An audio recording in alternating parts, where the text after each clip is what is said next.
Hi, everybody. Welcome to In the Vine Dating Podcast. It is your host, Melissa Chavez, and here with me, I have Shekinah, Yesi, Denise. And as always, we are ready to bring you guys a hot fire episode.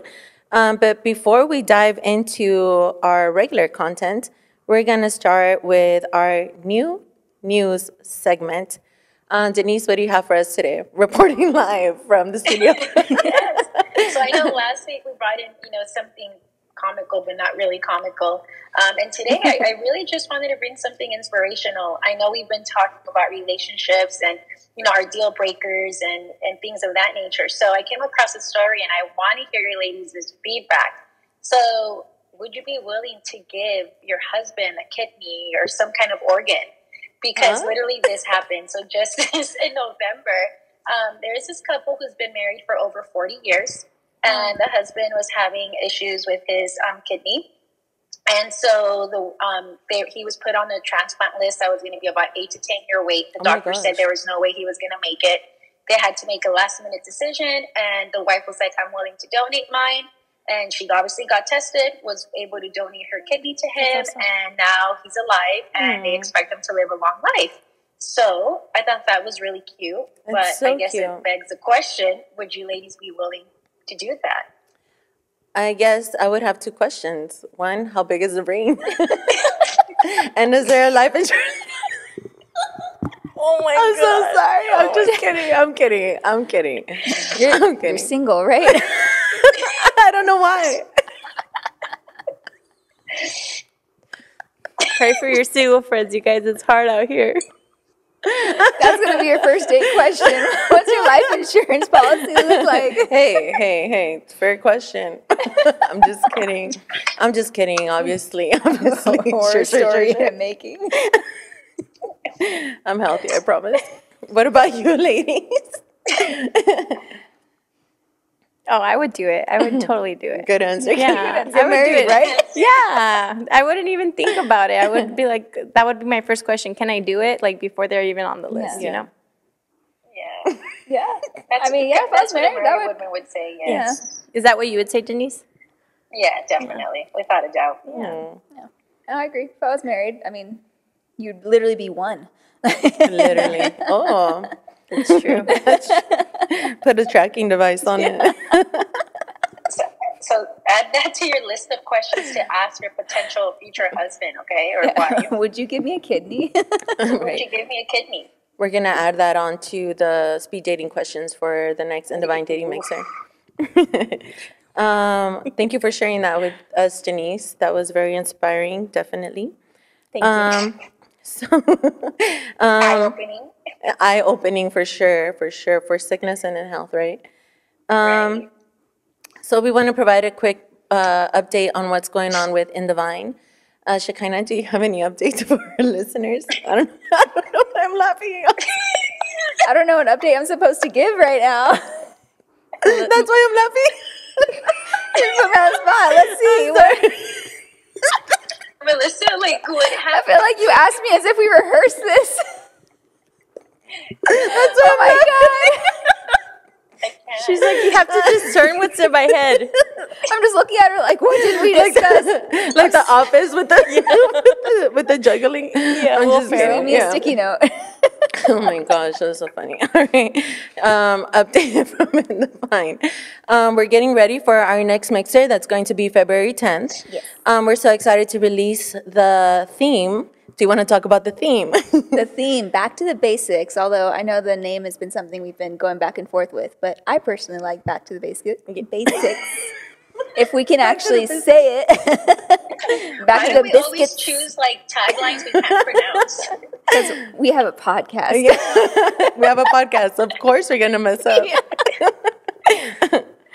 Yeah, back to the basics. It's just, it's around Valentine's Day, and so it's just, we're pretty much just doing very similarly what we did with our last event because it was so successful. Of course, we take in the advice and the comments and opinions from those who attended the first one, and of course we're applying those changes. But for the most part, everyone loved it and had such great feedback. So we're pretty much just copy and pasting what we did the first time. And so, Yes, yes. And so the back to the basics, our purpose behind that is just returning it back to the original intent, right? Is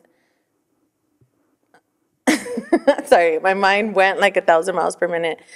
Bringing it back to the original intent, and that is traditional values, traditional core values, and finding people that match that. You know, I know that we talk a lot about marriage and we talk a lot about long-term goals, but back to the basics of, hey, do you want to grab a cup of coffee? Like, you know, just the simplicity of dating and the simplicity of getting to know somebody, because obviously there is a lot of weight on who you date and who you find. But there is a healthy starting point. And so we want to help cultivate that, where it's like, hey, you know what, like, I just want to see first, like, if I like you. Like, if I can find somebody that I like, that I can have a cup of coffee with and enjoy their company. So that's the starting point of the next mixer. So keep a lookout for that. We're so excited. If you weren't to our first mixer, then look out for those emails coming through for you. It's going to be a really good news update. And our goal is to get you a Valentine's Day. I mean, hello. Hi. So stay tuned for that. for those who have faith, just make your reservations now. Oh, good. Yeah, I like that. I like that. Actually, I saw a reel on Insta. Have you guys seen it? Where a girl literally put down a down payment on a venue for a guy that, like, they had just started dating. And she was like, no, but I heard that it was going to be so hard to find venues, I think, for 2025.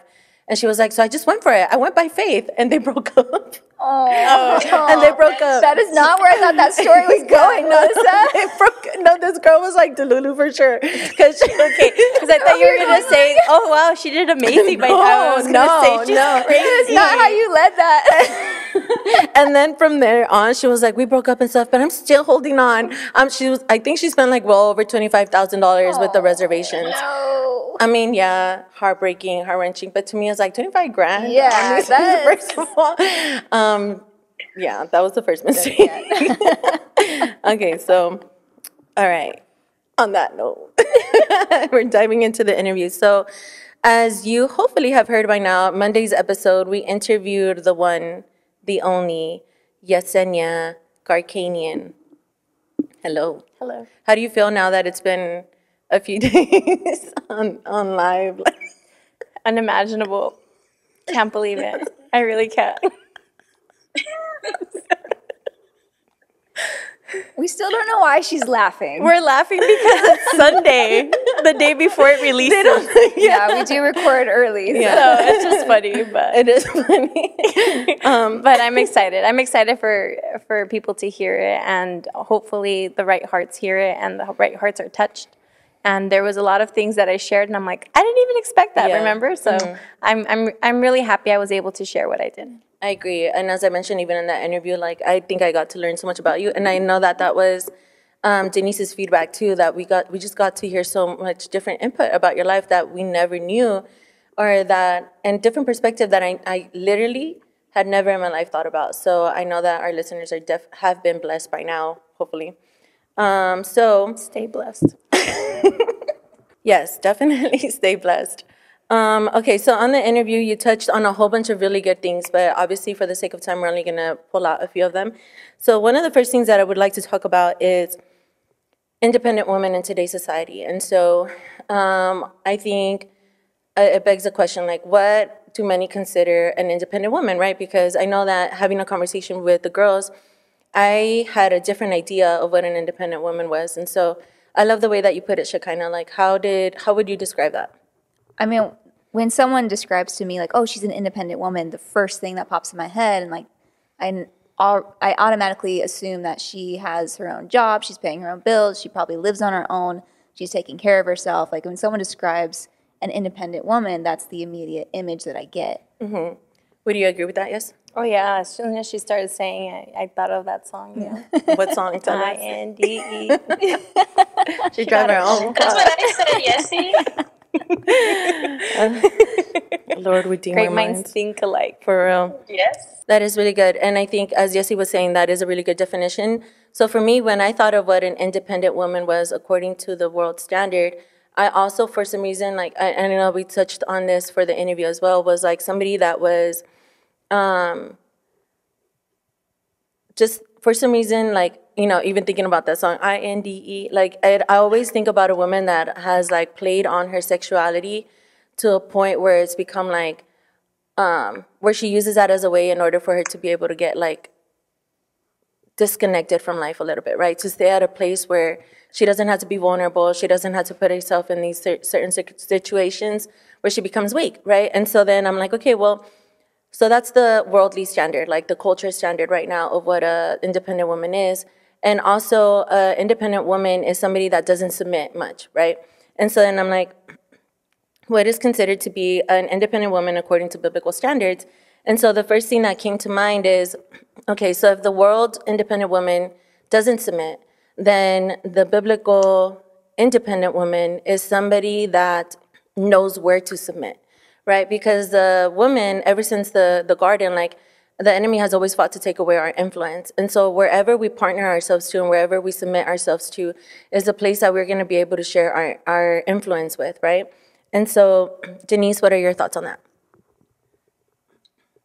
No, I think you're right. I think I love that you even talk about the influential, like the influence, right?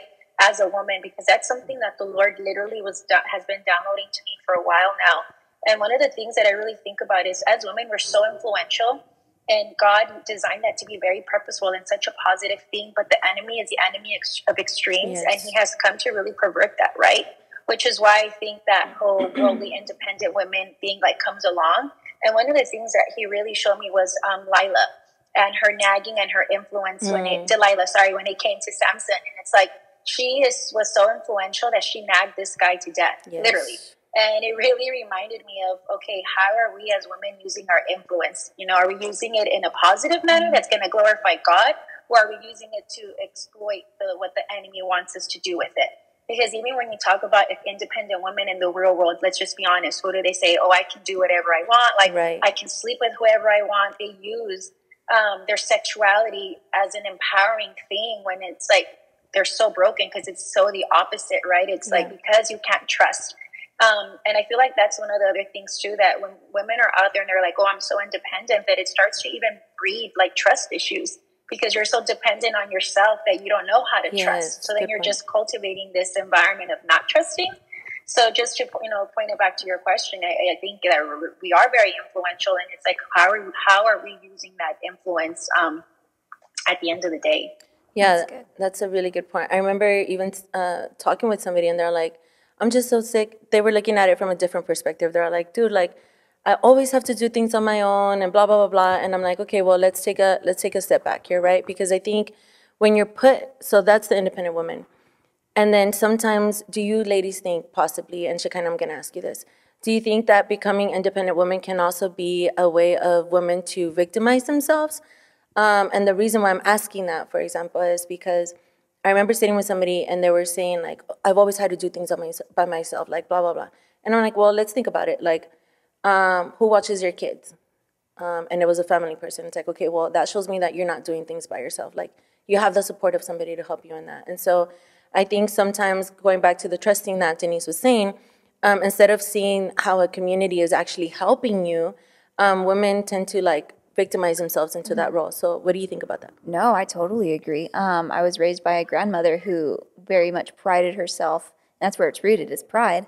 Is I'm grandmother, I'm mother, I'm nurse, I'm caretaker, I'm driver, I'm this, I'm that. And she constantly just focused on that. And I was like, well, you have me, and you have this person, and you have this person. And even you have people who are willing to help, but you're not allowing them to. That's good. And that's often coming from, they want to carry this sense of pride, this title that they do everything. They want to be recognized, but instead they're just setting themselves up to complain. And so it's really difficult when you're close with somebody that has that mindset, because then the people who are close to you feel very disconnected from you, going, wait a minute, like I can help you, but you're not letting me. And then you're going to go around telling everybody else that you have no help. Yeah. So it's very dishonoring to the people who are in your life. So I think just like Denise said, I think what she said was so powerful is independence there's the biblical way and the worldly way, and it really just depends on where you use your influence, because women are extremely influential. And again, I don't want to just talk to women. Men are extremely influential. It just goes back to where you use that influence and how you influence the people around you. That really matters, because otherwise you're just stepping into a place of pride, and it becomes about me, and it becomes about playing that victim, like you said. Yeah, that's a good point. And I'm thankful that you were able to expand on that, because I didn't have like a full example. I just remember this one conversation. And even when I was telling her that, I was like, dude, like, I was preaching to myself in that moment, to be quite honest. It's like, ugh. Okay, Yesi, so obviously we drew this out from your interview, right? Because you were on your own for, since you were what, 18? I just want to clarify. I was doing the math and I spoke wrong. You were like mind blown. 8 years? What? No, it's not 8 years. It was 5 years. I've been without my living without my parents' support since I was like about 21. I just turned 21. Oh, okay. And yeah, when I remember when I met you, well, you were like working in the juniors department, right? Yeah, and then I remember I invited you to my apartment, and you're like, "Whoa, this is like a whole apartment." Yeah. And I'm like, "What do you mean?" And you're like, "You have furniture everywhere." Yeah. And I'm like, "Did you expect it to be empty?" Yeah, I expected to be like a bachelorette pad, you know? Yeah. Well, if you guys were to go to my house, like, I mean, we have furniture and stuff, but there's like no decorations. Like, we're still treating it as like we just moved in, and it's been like, what, 2 months already? So when I went to your house, like, I was really surprised. So for you, being an independent woman, like, what did that mean for you? Because obviously we've defined it in a few different ways, but what did that look like for you? It just meant I relied on myself. Mm-hmm. I made sure that I did have like my payments, my own payments. I made all my payments. Like if there was no food on the table, it would lean on me. If there was no bills paid, no any of that, it relied on me. So I feel like that's what it was. And then a lot of it also comes from growing up. You see your parents being single, right? From the age of 15. And so you see your mom working really hard to make ends meet. You see your dad working hard. And then you also hear like, okay, you can do this. You don't need to rely on people, which in a way has helped me become who I am today, and being very strong and independent in a lot of ways. But when you do get married, again, going back to my interview, it was to a point that my husband had to be like, whoa, can I help you? Let me get in there, you know, so. Which goes back to, I know that Denise has mentioned this before, that interdependency that needs to happen in the body of Christ, right? Because the moment that you join any family, whether it be a marriage or somebody else's family or even your own family, like, independence will only get you so far. And it's gonna come to a point where it's not gonna be sustainable anymore, right? Because I think Andre actually brought this up, and it's Proverbs 18, I forgot exactly what verse, where it talks about that a man that isolates himself seeks his own destruction. And so that's what happens. It's like, because you're not building, like, we're all built for connection in one way or another. So the moment that you psych yourself out and start thinking like, I did this on my own and blah, blah, blah, blah, like, that's where the pride comes in. And that's where the these unhealthy lack of trust tendencies start happening, right? And so having to break through that is very difficult. Okay, so next, you talked about vulnerability, and this word is a scary word. So I have a question when it comes to that, and I don't know who would want to answer it, so I'm just gonna Russian roulette it. I'm just kidding. I'm just gonna ask. I'm gonna start with Denise. Denise, where do you think that it is appropriate to be vulnerable with somebody, and how much?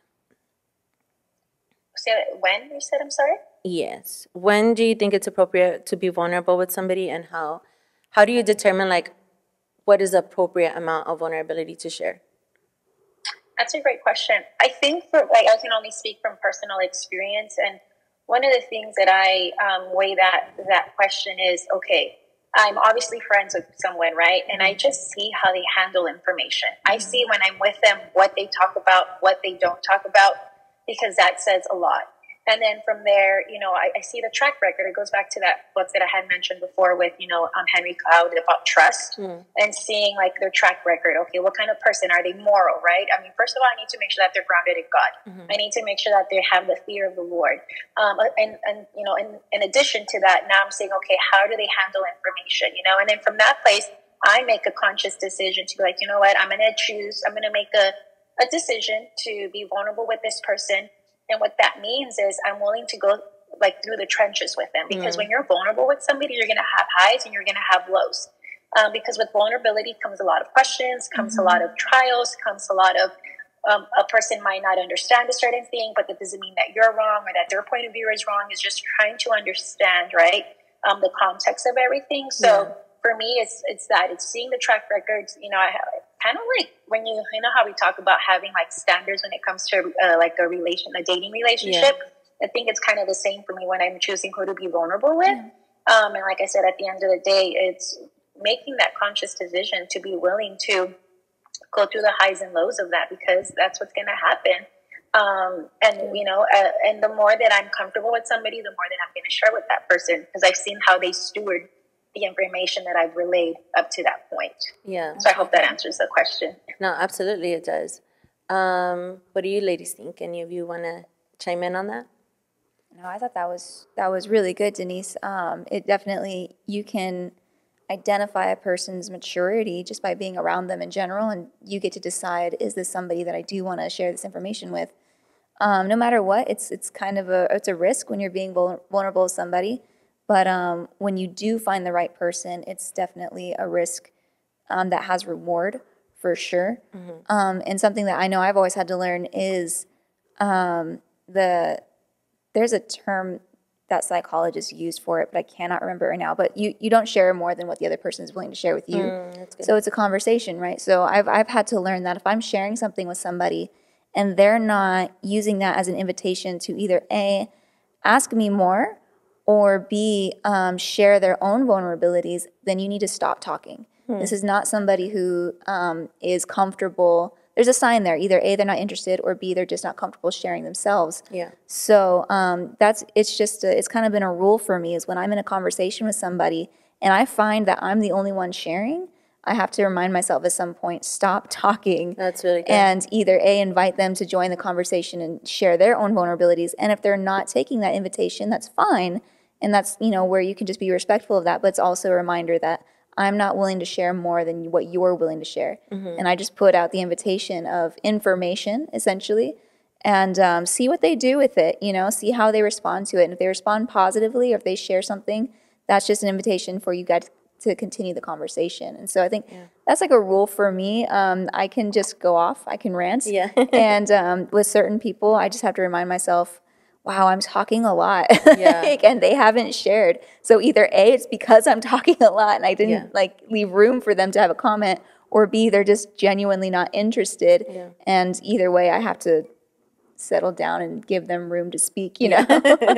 That's good. That's really good perspective. And I think that's really good practice as well, like seeing how the other person is reciprocating, which I think it goes hand in hand with what Denise was saying. So Yesi, in the interview, you talked about how, especially with Andre, as you guys were recording and stuff, even though you wanted to be with him, you were still putting up like these boundaries and stuff. So how did you start allowing yourself to be vulnerable? Like, what steps did you take in order to be able to break down those walls? A lot of it came from, again, accountability. Okay. So just meeting not only with P-Land, but even Pastor Adriana, like she was able to like discern some things and help me out in those areas. So shout out to her. She's amazing. But one of them was, and here's an example.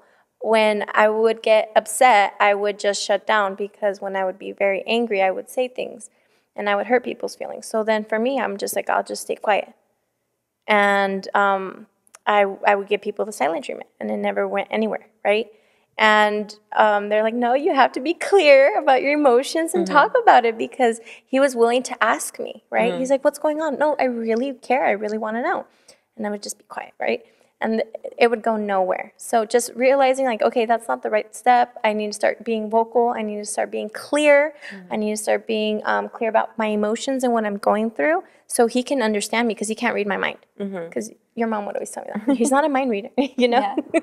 Well, why not? Yeah. And so that's one of them, because we like to put up a wall and see, okay, let's see if they can just find out what it takes, you know? That's not right. That's not healthy. What's behind this door? Yeah. And so those are just little steps. But other moments, it's just realizing like, wow, I do have that.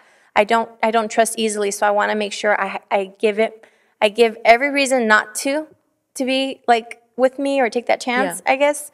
Again, like I said, self-sabotage, just to see like if they're willing to go through it, so then I can trust them. Yeah. Can I ask my own follow-up question to that? Yeah. So obviously there's accountability and there's responsibility you have to take for yourself, right? Because you had to be the one to open up to him. What would you say to our listeners who might be interested or dating somebody right now that has a hard time opening up? Like, what steps did Andre take that made you feel comfortable to open up to him?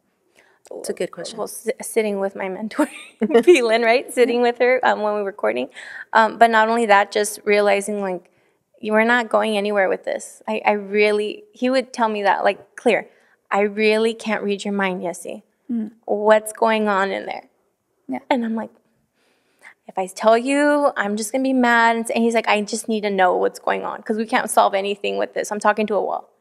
Yeah. You know, so I would definitely say if you're a person and you're courting or dating somebody or even married with somebody who has these walls up right now, I would definitely say just know what makes them laugh or what opens up their heart. You can say sometimes people receive gifts, whatever, and then they kind of warm up and they're like, oh, so this is what I meant to say. This is what I wanted to say. I don't know. It's just finding out their love language is a big one.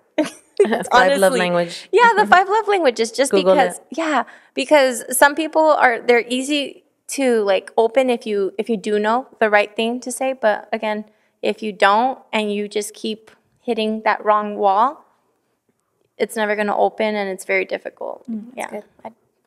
I hope that helps. I don't know. That's good. It does help. I threw you off with that, but Yeah, I was you did. I was like, no, I was curious. I'm like, I'm going somewhere, I hope. Yeah, no, that's awesome. It's good.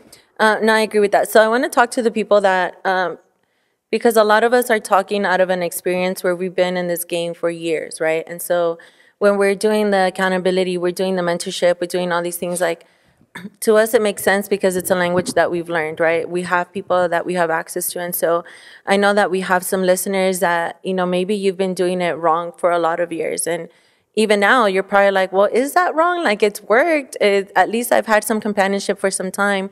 And you're okay with being vulnerable to a certain extent. And you're like, maybe it's okay for me to just live life like this, because you've probably seen other relationships maybe not work as well, but they're still together, right? Like, I know many people in my family that are together and that they've been together for decades, but it doesn't mean that their relationship is healthy. And so longevity, is that how you pronounce it? Doesn't equate healthy. And so what we want to build is healthy relationships, right? And so one of the things that I've learned throughout vulnerability, first of all, vulnerability is hard. Like, if you're struggling with it and you're running away with it and the person that you're with is being patient with you, I think that for sure deserves some credit. But at the same time, like Asha kind of said, like, at some point you have to take accountability for your actions, right? And so ask yourself, okay, what is happening with me right now? Like Denise in the last episode, she said that Pastor Adriana says that emotions are data, right? And so if you're feeling like you're about to be rejected, if you feel like you're afraid that you're about to be vulnerable with somebody or anything of that nature, ask yourself, what is happening here? So I've been asking myself that this past week, and I was able to date things back to when I was a child, that things that happened to me as a child. And I'm like, oh my gosh, like, now it makes sense why I'm responding to certain situations like that, right? And what it took, it wasn't me wilding out or going crazy. I just had to sit there for a moment and I had to think, critically think, right? And so, a lot of us, and please chime in if you think this is good or if it's bad, but I think a lot of us, like, we want people to prove themselves, especially when it comes to like the area of dating, right? You want specifically because we're a dating podcast. You want somebody to prove themselves, like to jump through the hoops, to do that Bruno Mars die for you thing, grenade for you thing. And it's just like, okay, but in order for somebody to prove their worth or prove their trustworthiness to you, you have to start giving them information that they can be trustworthy with. So Shekinah, like you just mentioned, you start giving out these little pieces of information. And to some people, it can be something so simple as, hey, this is what happened to me this day.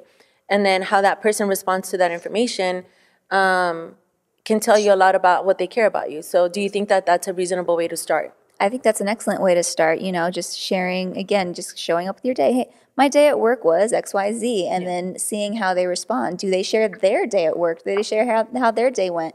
And if they don't, that's usually a good indicator that, okay, that's it. And I know that they've I'm not gonna try to quote it or try to bring up this.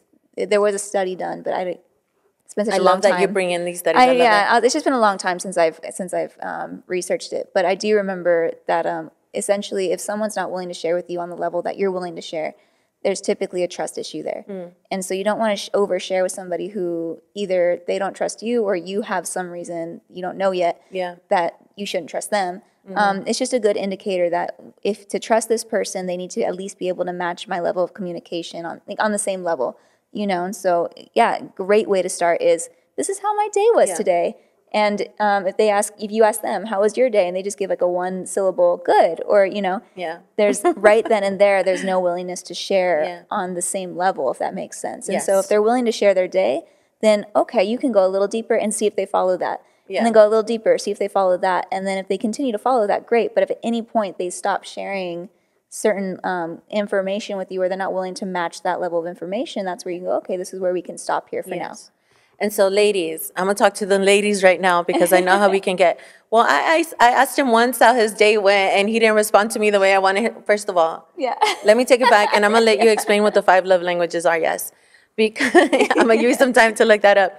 Because, so for example, I am a very much like, I was just talking to the girls, like when I get home, like I just need silence for like a few minutes, right? Like, please don't start asking me about my day. Like, I just need a moment. And so when I used to live with Shakay, when I live with my current roommate, like as soon as I got into the house, it's like, oh, how was your day? And so then if I were to respond the way that I wanted to respond, I'd just be dead silent. But I also have to be like, what does this person need from me right now, right? And so then I had to respond, and I had to be a friend and be like, oh, my day was like this. And so obviously that's very difficult. And so then, it may not sound like it, but I promise for somebody like me, it's difficult. And so Yesi, as she's looking it up, I want our listeners to know briefly what the 5 love languages are and why that's important. So the 5 love languages is for relationships, but it's also for friendships. It's also for your relationship with your children, those that you love, your family. So the first one is acts of service. And then for these people, actions speak louder than words. And receiving gifts is the next one. Receiving a heartfelt gift is what makes them feel most loved. And it's not just any gift like, oh, I'm just going to go buy them like this expensive purse. It means something to them. Intentional, yes. And the way that you offend them is by just getting them a gift card. Quality time, it's about giving the other person undivided attention. And a lot of people say, oh, I spend quality time with my spouse. We watch movies together and TV. That's not intentional. It's like, let's drop the fork down. Let's talk. Let's make eye contact. Let's turn off the TV. Let's talk about it, So a lot of people like to mistake that. Words of affirmation, when you obviously use words to affirm other people. And then physical touch. Nothing speaks deeply than appropriate physical touch to somebody. And that's just like a hug. Sometimes people just need a hug or like a hand. Just like a hand. There's some people that are like that. Just like naturally. They're unicorns. There's one back there that I'm looking at right now that is like that. And so she's taught me to be like that. So thank you. I appreciate you, Caitlin. So the live love languages. The 5 love languages are so important because it's important to know how you receive love, but you also have to understand how other people receive love, right? And the way that they receive love is obviously most of the time going to look different because God likes to do that. I don't know that I know any couple that receives the exact same way, like as far as like the scale goes. And it changes, just so you know. Like the first year after I was married, we did it again and it completely changed. Oh, okay. Yeah, so I think it changes. So it's really useful to like take that quiz, we can put it on the link probably, right, by Dr. Gary Chapman. But he has a lot of quizzes. Dropping names. Yeah, he has a whole page. He has a lot of quizzes, and I used to do it for my old job too, for the court mandated classes. So people can do it with their families and their loved ones and understand each other, because the root of anger is sometimes communication, and communication is because we can't communicate our love languages. Yeah. Denise, do you and Mike do things like that? The love languages? Oh, yeah, definitely. Yeah, and I love how Yesi said that it changes. It really does, especially when you have kids. Like, for example, I used to be like, I love the physical contact. And when you have kids, sometimes you're so touched out. Like, you're so overstimulated that you're like, I don't want anybody else touching me right now, right? I get it. So it does, it changes. But yeah, no, definitely. But my husband has always been amazing. I'm a total, this one has not changed, and that's the gifts. If you know your girl, I was going to say, I'm not surprised. But he's, I don't know why that one hasn't changed. I'm sure he's like praying for that one to change, but it has not as of yet. Here we are. But it's not just like, it's the thought, right? Yeah. He's always been so thoughtful, like writing little notes and leaving them in places for me in my car. Like he's just amazing. But yes, we do things like that. Cool. That one came out of nowhere. We hadn't even talked about the 5 love languages, but I'm glad it came up. Definitely worth looking into, everybody.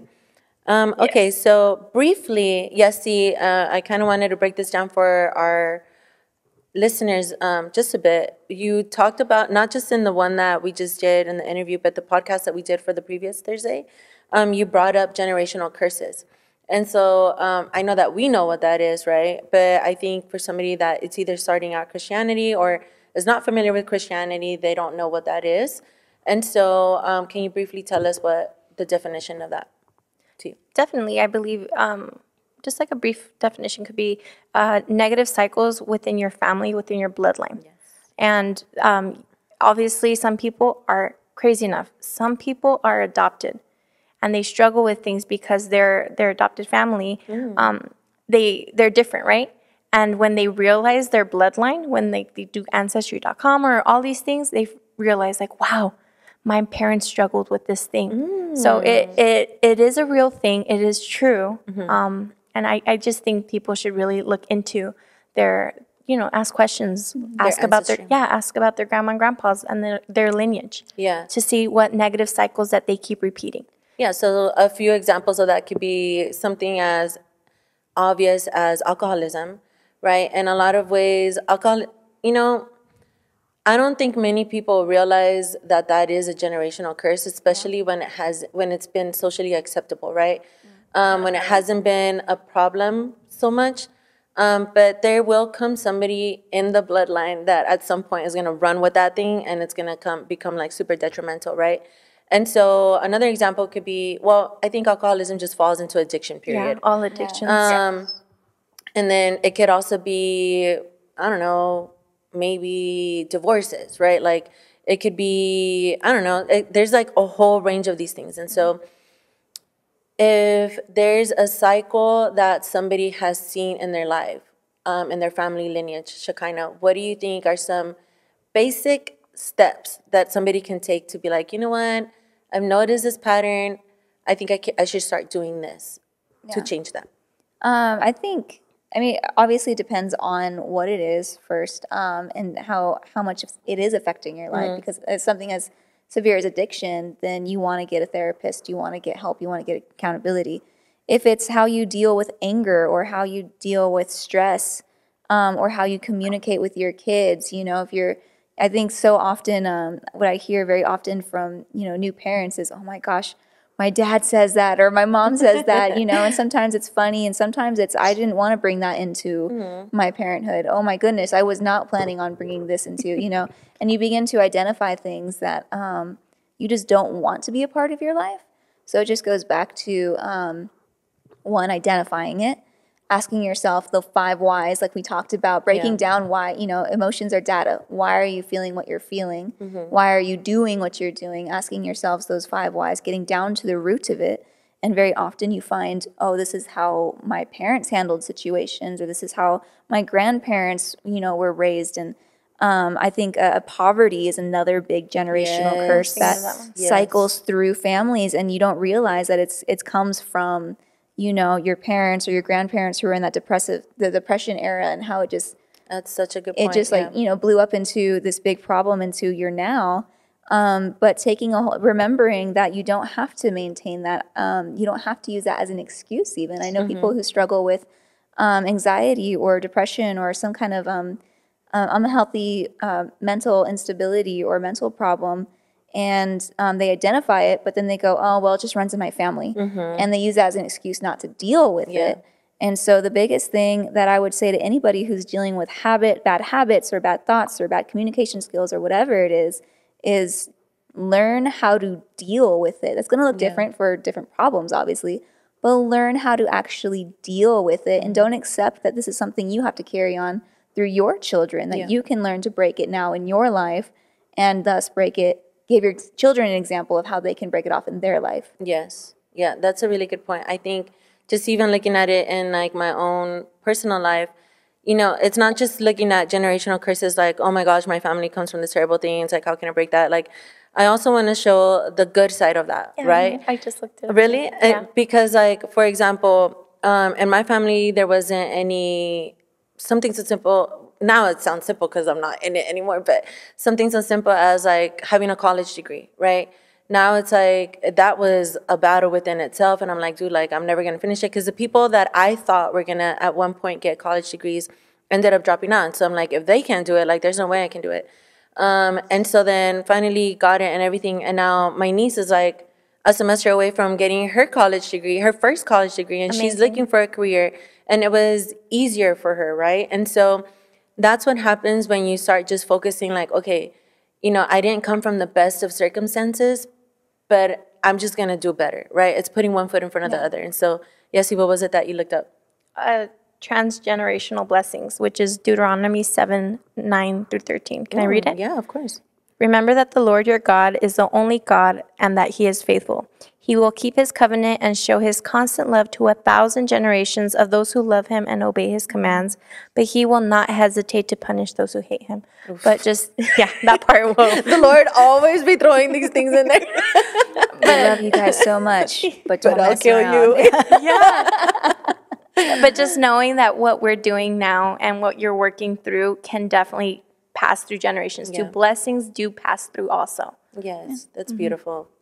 I love. Can I just add something with tangible steps? Yeah. I know she kind of mentioned like a therapist or a licensed professional. It's amazing.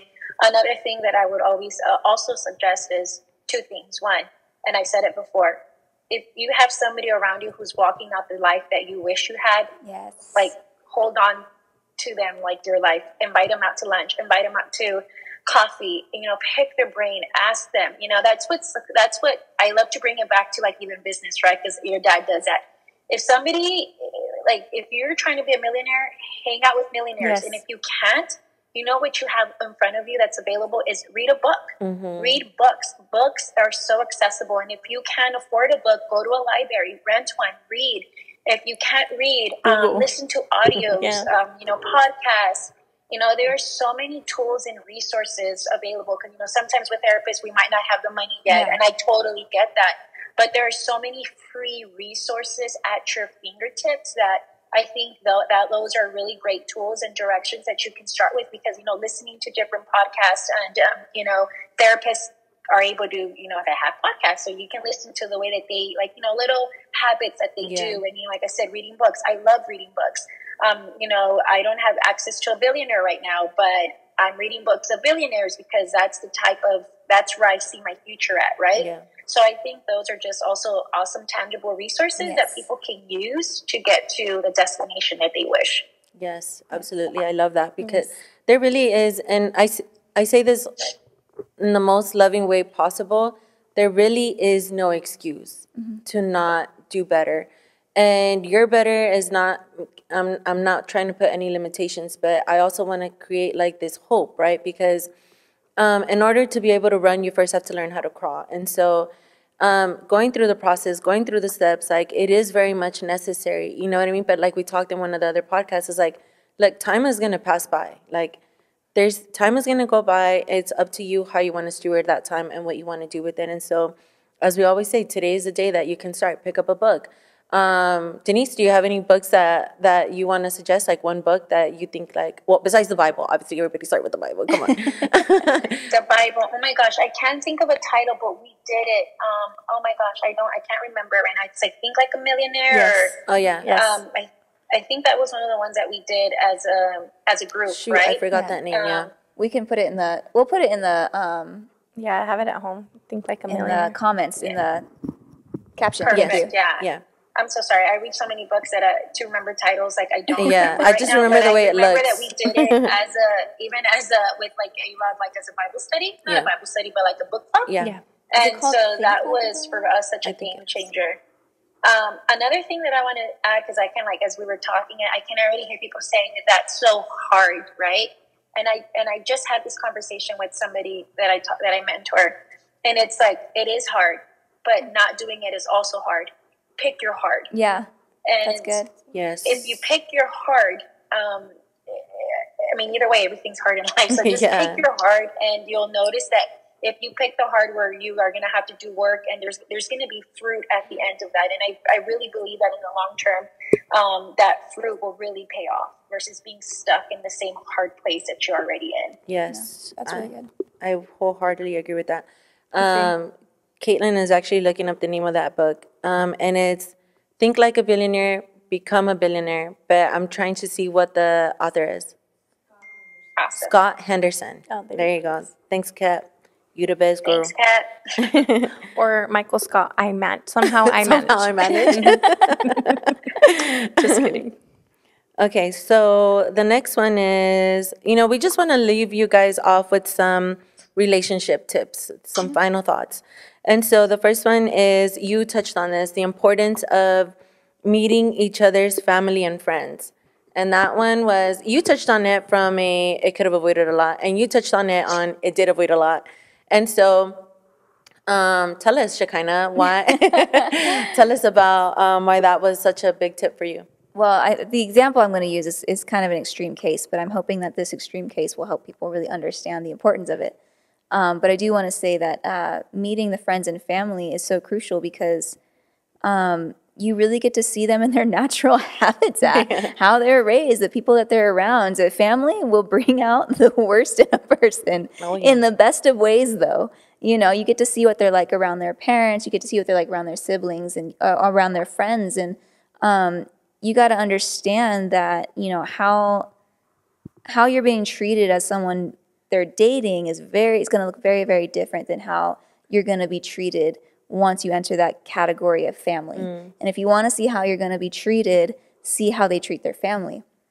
And so I'm going to use the example, my ex, I never met his family once while we were dating. And I wasn't allowed to. And that was, I'm not going to lie, that was a red flag. But that was something that I overlooked because I was like, oh, he's doing so great in all these other areas. And honestly, the way that he talked about his family just made it seem like He was putting up boundaries. he was just putting up healthy boundaries against his family. And so I respected that, and I thought it was a little weird, but I respected it and I backed off, even though he had somewhat of a relationship with them. But after I found out about his addictions, after we got married, I realized that it was he continued to see his family. I realized his family were his number one enablers and suppliers. Oof. And so, again, I know my case is an extreme case. It's not super common. But what I want to emphasize and why I'm using that as an example is, if I would have been able to see him with his family prior to getting married, that might have shed some light onto how he responded to his family.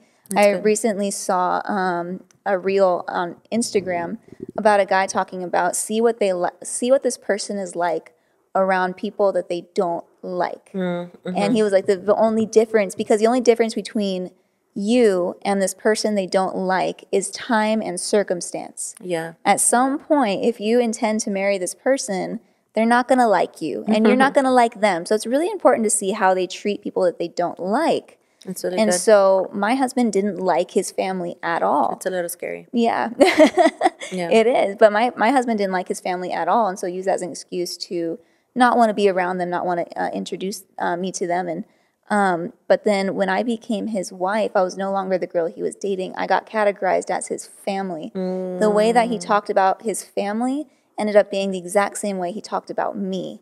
Dang. I crazy. fell into the same category as family, so it makes sense now. Yeah. Hard lesson learned, but that's why it's so important to see what they're like around their family members, their friends, and especially people that they don't even like, because you get to see how they navigate all of those different relationships in their life. Because as you go through a relationship with somebody and potentially marry them, you're going to cycle through those same cycles of you're going to have moments where you don't like each other, you're going to have moments where you absolutely love each other, you're going to have moments where you fight. How do they navigate through those relationships? You get to kind of see a little bit of a window into that person's life, attitude, and relationships before you make the ultimate commitment. That is some hot fire knowledge and points. I could actually see that pattern in other people's lives. I remember I told a friend once, I was like, because they told me the person that they were dating, like what they do when they like don't like somebody, they just cut them off. And I was like, well, what are they gonna do to you when that happens? Or what are they gonna do when they don't like your friends and family? They're just gonna isolate you from them. And I think, at first, as I think, and shoot, I've had so many conversations today that everything's just crossing wires. But I think that even going in around other people's family or the person that you're dating's family, it also shows you where they're placing you in their life, right? Because if they don't put, as we said in the interview, if they don't put respect on your name when you're around their family, then it just shows you like, oh, maybe this dude is like a mommy's boy, or this girl's like weird. Or what if he has like another family? Oh my god. Or what if you're like just a Extreme. secret, Yeah. you know? Yeah. You could be la otra. Yeah. Oh my gosh. Give mom a chance to break out the baby photos. Oh, I'd be like, It's oh my embarrassing, but it really does strengthen a relationship. And like I said, you get to see into this person's life and how they treat mom, how they treat sisters, how they treat dad, how they, again, there's different gender that I'm trying to address here, but you get to see eventually how this person will treat me when I'm categorized as a family member and no longer girlfriend. Yeah. good. Yeah, that was really good.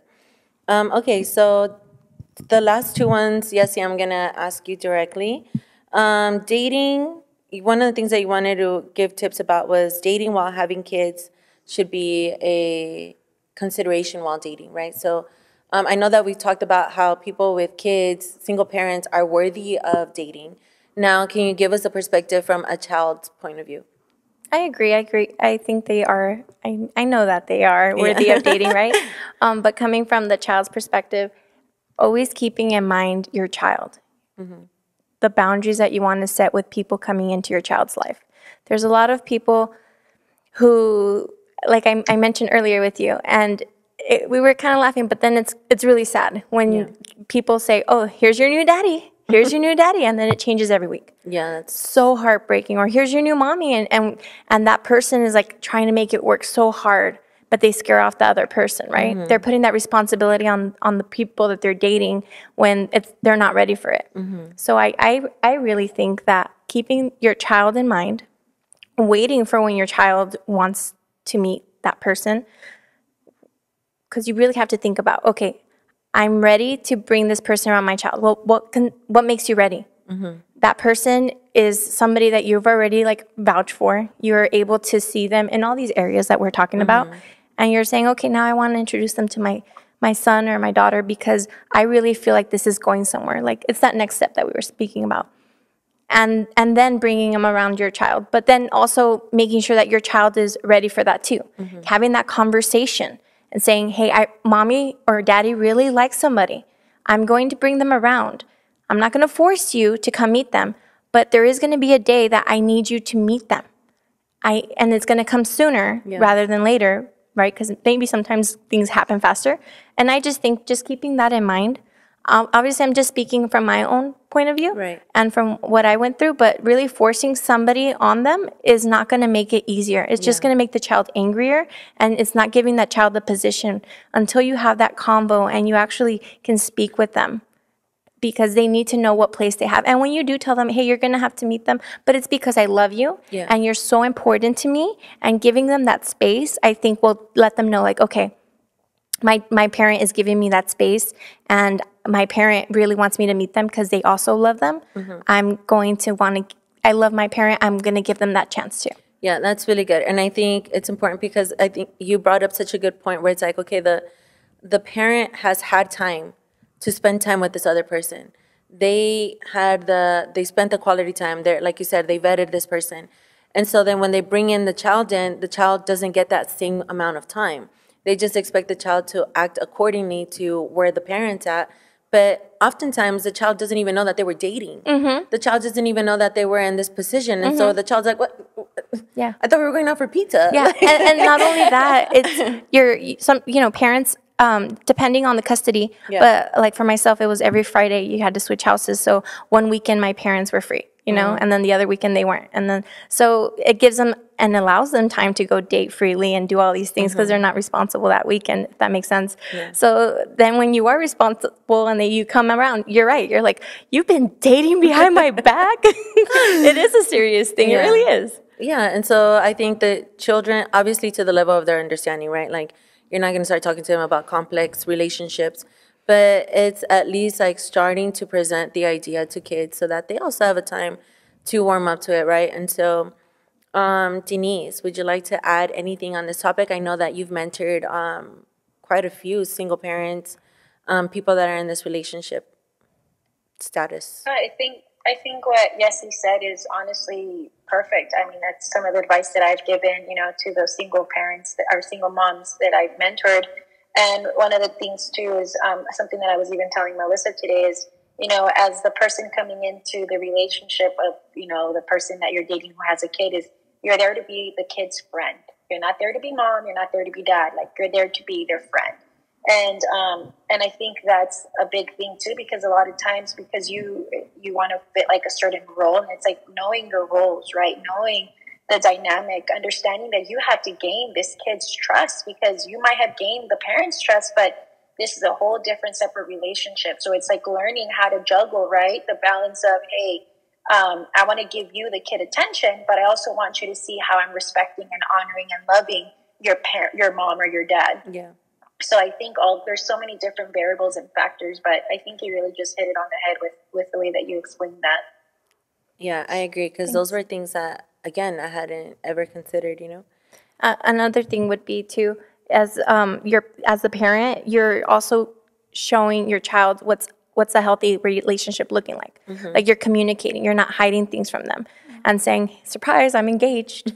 Like, those things, it does happen, you guys. Yeah, it really does. I'm sure. And I shared this earlier, but when people are in love, they do the dumbest things and they forget. Like, hey, you have kids. You got to think about these things, It not only affects you, it affects your children. And then it also affects the way that they're going to deal with relationships in the future because they learn from you. And unfortunately, some people, like, I think you mentioned this earlier, Melissa, some people say, well, they're my kid, they have to deal with it. Like, it's my life. Or something in the sense of they don't put their kids' feelings in consideration. But their child is still a human being. Their child is going through their developmental stages. And their child is literally dependent on you. Yeah. And I think people forget that. Like, it really affects your child. And it's going to affect their relationships. And again, it goes back to a cycle. Like, if they see mommy and daddy doing these things, hopefully they'll be like, I want to be the one that breaks it. It's going to be hard, but they're going to want to break it. Or they're going to be the one that falls in the cycle because they see it happen. They think that term, oh, my baby daddy or my baby mama, is normal and is okay. And it's like, it comes from something else. Yeah, and I think the way that you set the tone in the relationship, as far as like being the single parent, the way that you set the tone on how you talk about your kid and how you involve them in the conversation really shows, like, it puts the demand on the other person for them to show how they want to respond to that, right? And it's something that you need to vet out at the beginning, because I feel like in the circumstances that you've talked about, it's like a lot of the single parents, what they're afraid of the rejection, right? They're afraid of that the relationship's not going to work. I'm sorry, but when you're dating, the order is first your kid. Correct me if I'm wrong, Denise, but when you're dating, like, that person is not husband and wife yet. Like, so the first priority that you have is your child. And so then as the parent of that child, that's what you have to bring to the table. It's not just, let me go and do this and blah, blah. No, it's like your child is your first and foremost important thing. And so if you're not fighting for that person, or if you're not advocating for that child, then that person that you're dating is going to treat the child accordingly. And so to me, like, I can't even get into that. Like, I'm sure it's so complex for single parents because, It like, is. and so I'm not going Blended to. families, yeah. Blended families. There's so many variables Yeah. to the dynamic of the relationship because you have, step kids and then step spouse, and not step, but other spouses, and so it goes back to why the Bible says that God hates divorce because it's the ones who suffer when you have kids. Honestly, are the kids, because every impression that you do or every impression that is made, like it really shapes and molds their worldview for years and generations to come. So there is a lot of intricacies, and honestly, the only way to go about it is finding a mentor that can really help you and always point you back to what God says. Because honestly, without God, it's so hard to really just navigate the delicacy of that type of dynamic. Yeah. I was listening to our podcast last week, and right after I listened to the Beviers, Home at the Beviers, or Home with the Beviers, and they had their special guests, and I believe the guy was Scott and his wife. And I'm saying this because they were talking about blended families. And I'm like, wow, spot on, because this is a little bit of like what I know people go through, and we're talking about dating and potentially becoming a blended family. And so it's male and his wife, and they both come from blended families, but they're also a blended family. She brings a child from a different marriage, and then I believe he does too, or I'm not for sure. But God spoke to them in 2019 to start a ministry because they've gone through hell and back, and they really want to, they really feel led to do this. And she was saying, I didn't want to do it because I knew what it comes with.